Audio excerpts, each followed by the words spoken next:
Paper বুক তৈরির দীর্ঘসূত্রিতা নিরসনে সরকার পদক্ষেপ নিচ্ছেন কি না? ইনশাল্লাহ আমরা অচিরেই এ বিষয়ে পদক্ষেপ নেব। এই বিষয়ের সাথে শুধুমাত্র আমরা জড়িত নই, সরকার জড়িত নয়, এই বিষয়ের সাথে সুপ্রিম কোর্ট জড়িত।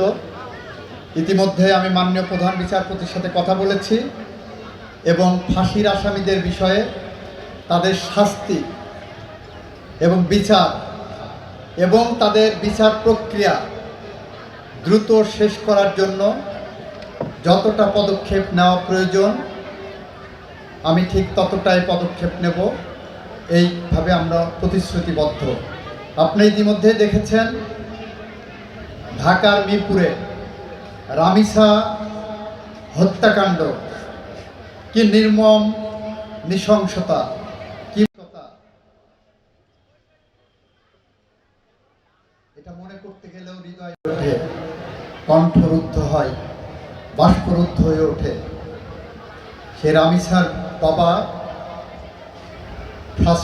ফ্রাস্ট্রেশন নিয়ে বলেছিলেন উনি বিচার চান না, কারণ উনি জানেন বিচার হবে না। আমি যখন মন্ত্রণালয়ে সাংবাদিকরা আসলেন, প্রশ্ন করলেন রামিসার বাবার ফ্রাস্ট্রেশনের জবাব কি, আমি বলেছিলাম এই ফ্রাস্ট্রেশনের জবাব একমাত্র রামিসার এই হত্যাকাণ্ডের নৃশংসতার বিচারের মধ্য দিয়ে দেওয়া যাবে, অন্য কোনোভাবে বক্তৃতা দিয়ে দেওয়া যাবে না। আমি বলেছিলাম 1 সপ্তাহের মধ্যে রামিসার এই মামলার চার্জশিট হবে।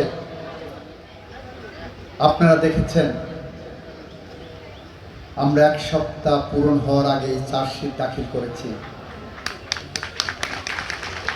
আমরা রামিসা হত্যাকাণ্ডের বিচারের এই প্রক্রিয়াকে ন্যায় বিচারের মানদণ্ডে যেমন স্বচ্ছতা রাখতে চেয়েছি, ঠিক একইভাবে যারা এই ধরনের অপরাধের সাথে জড়িত হয় তাদের সামনে একটি দৃষ্টান্তমূলক বিচার প্রক্রিয়া নিশ্চিত করতে আমরা যে নিরন্তরভাবে পথ চলছি, নিরলসভাবে চলছি, তার অংশ হিসাবে 1 তারিখে 1 জুন যে কোর্ট খুলবে, 1 জুনে রামিসা হত্যা মামলার বিচারের কার্যক্রম শুরু হচ্ছে। সুতরাং আপনারা ধৈর্য ধরেন। ঠিক রামিসার মতো মাগুরার আসিয়া সহ যতগুলো ফাঁসির আসামি, সেই নির্জন ছেলে আছেন, তাদের মামলার নিষ্পত্তি আমরা দ্রুততম সময়ের মধ্যে করব ইনশাল্লাহ। আমি অ্যাটর্নি জেনারেল থাকা অবস্থায় বাংলাদেশের সবচেয়ে সেন্সিটিভ যে কয়টি হত্যা মামলা ছিল তার মধ্যে ছিল মেজর সিনহা হত্যা মামলা, আবরার ফাহাদ হত্যা মামলা। আমরা অগ্রাধিকার ভিত্তিতে এই সমস্ত সেন্সিটিভ হত্যা মামলার বিচার প্রক্রিয়া হাইকোর্ট পর্যন্ত সমাপ্ত করে আসতে পেরেছিলাম। আপিল বিভাগও আমরা আশা করি এই বিষয়ে দ্রুততম সময়ের মধ্যে পদক্ষেপ নেবেন।